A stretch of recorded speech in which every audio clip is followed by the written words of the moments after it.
TV 20 Kannada ವಾಹಿನಿಗೆ ಸ್ವಾಗತ. ನಕುಂದಿ ಗ್ರಾಮದಲ್ಲಿ ನೆಲೆಸಿ ಕೃಷ್ಣದ ಜೀವನದ ನಡುವೆ ನಾವು ಶಾಲೆ ಪ್ರಾರಂಭ ಮಾಡಬೇಕು ಎಂದು ಹುಸೇನ್ ಭಾಷಾ ಅವರಿಗೆ ಆಲೋಚನೆ ಬಂದ ಹಿನ್ನೆಲೆ ರೆಚ್ ಶಿಕ್ಷಣ ಸಂಸ್ಥೆ 6ನೇ ವರ್ಷದ ವಾರ್ಷಿಕೋತ್ಸವ ಆಚರಿಸಿಕೊಳ್ಳುತ್ತಿರುವುದು ಶ್ಲಾಘನೀಯ ಎಂದು ಮಾನ್ವಿ ಕಲ್ಮಠದ ವಿರೂಪಾಕ್ಷ ಪಂಡಿತಾರಾಧ್ಯ ಶಿವಾಚಾರ್ಯ ಸ್ವಾಮೀಜಿ ತಿಳಿಸಿದರು. ರಾಯಚೂರು ಜಿಲ್ಲೆಯ ಮಾನ್ವಿ ಪಟ್ಟಣದ ಸಿಂಧನೂರು ರಸ್ತೆಯಲ್ಲಿ ಇರುವಂತಹ ರೆಚ್ ಶಿಕ್ಷಣ ಸಂಸ್ಥೆಯ 6ನೇ ವರ್ಷದ ವಾರ್ಷಿಕೋತ್ಸವ ಕಾರ್ಯಕ್ರಮವನ್ನು ಉದ್ಘಾಟಿಸಿ ಮಾತನಾಡಿದರು.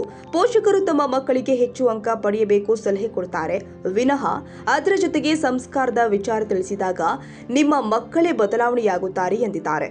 ಪ್ರಸ್ತುತ ದಿನಮಾನದಲ್ಲಿ ನಾವು ನೋಡಿದಾಗ ವಿದ್ಯಾರ್ಥಿಗಳು ಶಿಕ್ಷಣವಂತರಾಗೋದ್ರ ಜೊತೆಗೆ ತಮ್ಮ ಪೋಷಕರು ಯಾವ ರೀತಿ ದಿನಮಾನದಲ್ಲಿ ಜೀವನದ ಕೆಲ ಬೆಳವಣಿಗೆಗಳನ್ನ ಕೇಳಿದಾಗ ಮಾತ್ರ ನೀವು ಬದಲಾವಣೆಯಾಗಲು ಸಾಧ್ಯ ಎಂದು ಮಕ್ಕಳಿಗೆ ತಿಳಿ ಹೇಳಿದ್ದಾರೆ.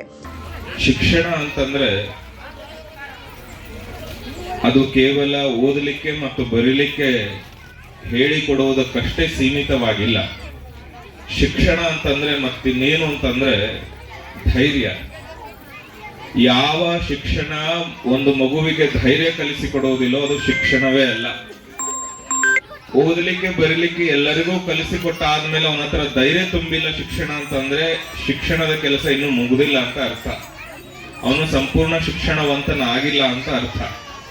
ನಿಮಗೆ ಗೊತ್ತಿರಲಿ, ಓದಿದವನು ಜೀವನದಲ್ಲಿ ಯಶಸ್ವಿ ಕಂಡಿದ್ದಾನೆ ಅಂತ ನಾವು ಪ್ರಶ್ನೆ ಮಾಡಿದ್ರೆ ಖಂಡಿತವಾಗ್ಲೂ ಇಲ್ಲ. ಯಾರಲ್ಲಿ ಧೈರ್ಯ ಇದೆಯೋ, ಯಾರು ಎಲ್ಲವನ್ನೂ ಕೂಡ ನಾನು ಮಾಡಬಲ್ಲೆ ಅನ್ನುವಂಥ ಧೈರ್ಯ ಅವನೊಳಗಡೆ ಇದೆಯೋ ಅವನು ಮಾತ್ರ ಜೀವನದಲ್ಲಿ ಯಶಸ್ವಿ ಆಗಲಿಕ್ಕೆ ಸಾಧ್ಯ ಐತೆ. ಇವತ್ತು ಓದಲಿಕ್ಕೆ ಬರೀಲಿಕ್ಕೆ ಬರಲಾರದಂತಹ ಪಾನಿಪುರಿ ಅವನು ಕೂಡ ತಿಂಗಳಿಗೆ 50,000 ದುಡಿಬಲ್ಲೆ ಅನ್ನುವಂಥ ಧೈರ್ಯ ಅವನೊಳಗಡೆ ಇದೆ. ನನಗೆ ಓದಿಲ್ಲ ಅಂದ್ರೆ ಏನಾಯ್ತು, ನನ್ನ ಬದುಕನ್ನ ನಾನು ಕಟ್ಟಿಕೊಳ್ಳಬಲ್ಲೆ ಅನ್ನುವಂಥ ಶಿಕ್ಷಣ ಅವನೊಳಗೆ ಐತಲ್ಲ, ಅದು ನಿಜವಾದ ಶಿಕ್ಷಣ. ಆ ಧೈರ್ಯವನ್ನ ಎಲ್ಲಾ ಶಾಲೆಗಳು ಎಲ್ಲಾ ಮಕ್ಕಳಲ್ಲೂ ಕೂಡ ತುಂಬುವಂತ ಕೈಂಕರ್ಯವನ್ನ ಮಾಡಬೇಕಿದೆ. ಮುಖ್ಯವಾಗಿ ನಿಮ್ಮೆಲ್ಲರಿಗೂ ಗೊತ್ತಿರಬೇಕೇನು ಅಂತಂದ್ರೆ, ಇವತ್ತಿನ ಎಲ್ಲಾ ಶಾಲೆಗಳು ಮತ್ತೆ ಆ ಶಾಲೆಯಲ್ಲಿ ಬಿಟ್ಟಿರುವಂತಹ ಮಕ್ಕಳ ಪಾಲಕರು ಎಲ್ಲರೂ ಎದರಿಂದ ಹೋಗ್ತಾ ಇದ್ದಾರೆ ಅಂತಂದ್ರೆ ಮಾರ್ಕ್ಸ್ ಇಂದ ಹೋಗಕತ್ತಾರ. ಮಾರ್ಕ್ಸ್, ನನ್ನ ಮಗ ಫಸ್ಟ್ ರ್ಯಾಂಕ್ ಬರಬೇಕು, ನನ್ನ ಮಗ ಸ್ಟೇಟಿಗೆ ಫಸ್ಟ್ ಆಗಬೇಕು, ನನ್ನ ಮಗ ತಾಲೂಕಿಗೆ ಫಸ್ಟ್ ಆಗಬೇಕು ಅಂತ ನೀವೆಲ್ಲ ಬಯಸಕತ್ತೀರಿ. ನಿಮ್ಮ ಮಗು ಒಂದು ಶಾಲೆ ಆಗಲಿ ಅಥವಾ ನಿಮ್ಮ ಮಗು ಹೆಂಗ ಬೆಳಿಬೇಕು ಅಂತಂದ್ರೆ, ನಾಳೆ ಒಂದು ವಯಸ್ಸಿಗೆ ಬಂದಾದ್ಮೇಲೆ ಮಗನೇ ನಿನ್ನ ಕಾಲ ಮೇಲೆ ನೀನ್ ನಿಂತ್ಕೊ ಅಂತ ತಿಳ್ಕೊಂಡು ಮನೆಯಿಂದ ಹೊರಗೆ ಹಾಕಿದ್ರೆ ನಾನು ಬೆಳೆದು ಬರ್ತೇನೆ, ನಾನು ಈ ಜಗತ್ತಿನಲ್ಲಿ ನಾನು ಖಂಡಿತವಾಗ್ಲಿ ಬದುಕ್ತೇನೆ ಅಂತ ತಿಳ್ಕೊಂಡು ಹೆಗಲು ಏರಿಸಿಕೊಂಡು ಹೋಗಿ ಧೈರ್ಯವಾಗಿ ಬದುಕಬಲ್ಲೆ ಅಂತ ತೋರಿಸಿಕೊಡುವಂತ ಮಕ್ಕಳು ಬೇಕಾಗಿದ್ದಾರೆ ನಮಗೆ. ಒಂದು ಸಮಾಜ ಉದ್ಧಾರ ಆಗಬೇಕು ಅಥವಾ ಒಂದು ಭಾಗ ಉದ್ಧಾರ ಆಗಬೇಕು ಅಂತಂದ್ರೆ ಧೈರ್ಯ ಬಹಳ ಮುಖ್ಯ. ಆ ಧೈರ್ಯ ಇರಲಿಲ್ಲ ಅಂತಂದ್ರೆ ಮಕ್ಕಳಲ್ಲಿ ಅವರು ಖಂಡಿತವಾಗ್ಲೂ ಯಶಸ್ವಿ ಆಗೋದೇ ಇಲ್ಲ. ಅವನೊಳಗಡೆ ಒಂದು ಕಾನ್ಫಿಡೆಂಟ್ ಆಗಲಿ, ಆತ್ಮವಿಶ್ವಾಸ ಬೆಳೆಯೋದು ಯಾವಾಗ ಅಂತಂದ್ರೆ ಅವನ ಹತ್ರ ಒಂದು ಧೈರ್ಯ ಇದ್ದಾಗ. ಹುಸೇನ್ ಭಾಷಾ ಹಾಗೂ ನದಾಫ್ ಖಾಜಾಬಿ ಅವರ ಶ್ರಮದ ಫಲವಾಗಿ 6ನೇ ವರ್ಷ ಪೂರ್ಣಗೊಳ್ಳುವ ಜೊತೆ ಈ ಸಂಸ್ಥೆ 100ನೇ ವರ್ಷ ಆಚರಿಸುವ ಮಟ್ಟಿಗೆ ಈ ಸಂಸ್ಥೆ ಬೆಳೆಯಲಿ. ಇದನ್ನ ಹುಸೇನ್ ಭಾಷಾ ಕುಟುಂಬದವರು ಮುಂದುವರಿಸಿಕೊಂಡು ತೆರಳಬೇಕು ಎಂದಿದ್ದಾರೆ.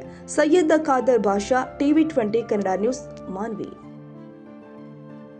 ಕನ್ನಡಿಗರ ಮೆಚ್ಚಿನ ನಿಮ್ಮ ಟಿವಿ 20 ಕನ್ನಡ ವಾಹಿನಿ ಇದೀಗ ಟಿವಿಯಲ್ಲಿ ಲಭ್ಯ. ಕರ್ನಾಟಕ ಮತ್ತು ದೇಶ ವಿದೇಶದ 360 ಡಿಗ್ರಿ ಸುದ್ದಿ ವಿವರವನ್ನ ಪಡೆಯುವುದಕ್ಕೆ ಟಿವಿ 20 ವಾಹಿನಿಯನ್ನು ಲೈಕ್ ಮಾಡಿ, ವಿಡಿಯೋಗಳನ್ನು ಶೇರ್ ಮಾಡಿ, ಕಮೆಂಟ್ ಮಾಡಿ, ಸಬ್ಸ್ಕ್ರೈಬ್ ಮಾಡಿ. HCN ಕೇಬಲ್ 842 ನಂಬರ್ನಲ್ಲಿ ಹುಕ್ಕೇರಿ ತಾಲೂಕು ಹಾಗೂ ಸಂಕೇಶ್ವರದ ಸುತ್ತಮುತ್ತಲಿನ ಹಳ್ಳಿಗಳಲ್ಲಿ ಲಭ್ಯ. PCN ಕೇಬಲ್ 129 ನಂಬರ್ನಲ್ಲಿ ಹಾರುಗೆರೆ ಸುತ್ತಮುತ್ತಲಿನ ಹಳ್ಳಿಗಳಲ್ಲಿ ಲಭ್ಯ. ರಾಯಬಾಗ್ ಡಿಜಿಟಲ್ ಚಾನೆಲ್ ಕೇಬಲ್ 80ನೇ ನಂಬರ್ನಲ್ಲಿ ರಾಯಬಾಗ ತಾಲೂಕಿನ ಸುತ್ತಮುತ್ತಲಿನ ಹಳ್ಳಿಗಳಲ್ಲಿ ಲಭ್ಯ. UDCN ಕೇಬಲ್ ನೆಟ್ವರ್ಕ್ ಉಗಾರ ಸುತ್ತಮುತ್ತಲಿನ ಹಳ್ಳಿಗಳಲ್ಲಿ ನಿಮ್ಮ ಟಿವಿ 20 ಕನ್ನಡ ವಾಹಿನಿಯೂ ಲಭ್ಯ.